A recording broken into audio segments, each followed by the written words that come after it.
The sniffing had been going on for 9 days. Priscilla Nakamura was a kindergarten teacher, which meant she had developed over 16 years of practice, a very specific tolerance for repetitive behavior. She could sit with 32 5-year-olds doing the same finger-painting motion for 40 minutes without losing her composure. She had resources. Her Beagle, Scout, was testing them.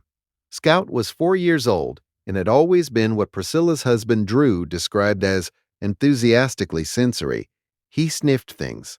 That was his nature, his breed, his purpose. He had never met a baseboard he didn't investigate or a grocery bag he couldn't dismantle from across the room. This was not unusual behavior for a Beagle. What was unusual was that he had been sniffing their daughter Mia's left ear for 9 consecutive days with the focused, methodical, inescapable attention that Priscilla associated with his finding something. Mia was 14 months old. She had no fever. She had no visible discomfort. She was sleeping, eating, and reaching the developmental markers that Priscilla tracked in a small notebook with the same systematic attention she applied to her students. Nothing was wrong. Scout disagreed. Every morning he found Mia in her high chair and pressed his nose to her left ear and held it there. Every afternoon he positioned himself beside her playmat and returned to the ear. When she rolled away, Mia had recently discovered rolling as a viable alternative to crawling and used it with great enthusiasm. Scout followed and returned to the ear. He was not aggressive. He was not distressed. He was doing the thing Beagles do when they have found something they have been trained to find. Except Scout had never been trained to find anything. Priscilla called the pediatrician on day 9. She said, "I know this sounds strange." She said, "My dog has been sniffing my daughter's left ear for over a week and won't stop." The pediatrician's receptionist said she would pass along the concern. The pediatrician called back within the hour. She said, "Bring her in. If you stay for stories about what animals sense before we do, you're in the right place. Subscribe so you don't miss the next one." The ear infection was in the middle ear. Otitis media, the most common reason for pediatric antibiotic prescriptions in the United States.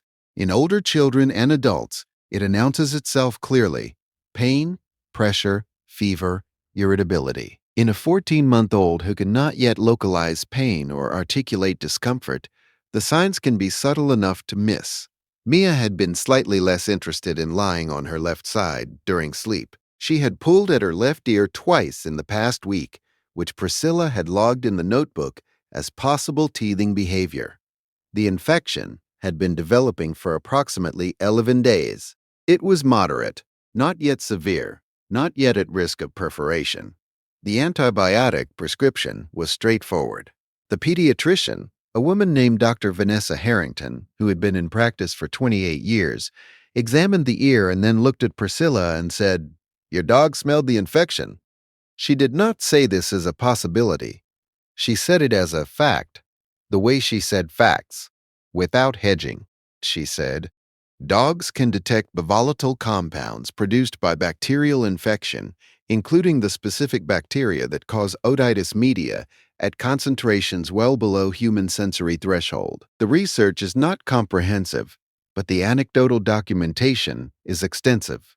She said, "In the absence of fever or obvious pain, a Beagle finding an ear infection through scent alone is, from an olfactory standpoint, entirely consistent with what we know about canine detection capability."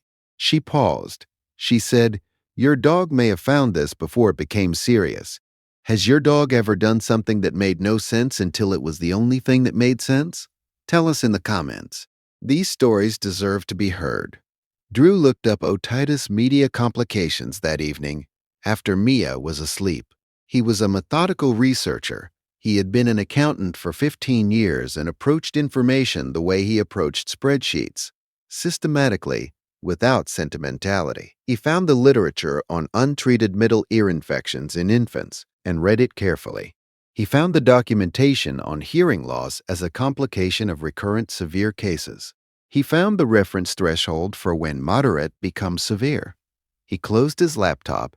He went downstairs and sat on the kitchen floor next to Scout's bed. Scout opened one eye, assessed him, closed the eye. Drew put his hand on Scout's back.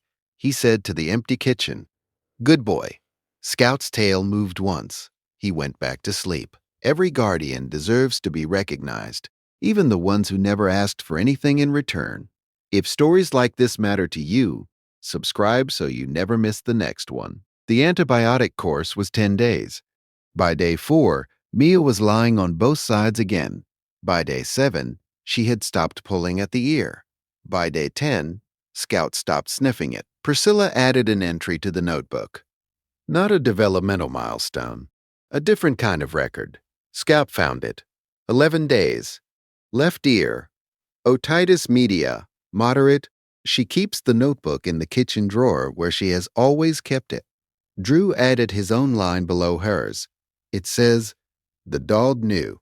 He is not normally a man who writes that kind of thing. He wrote it anyway. Tomorrow.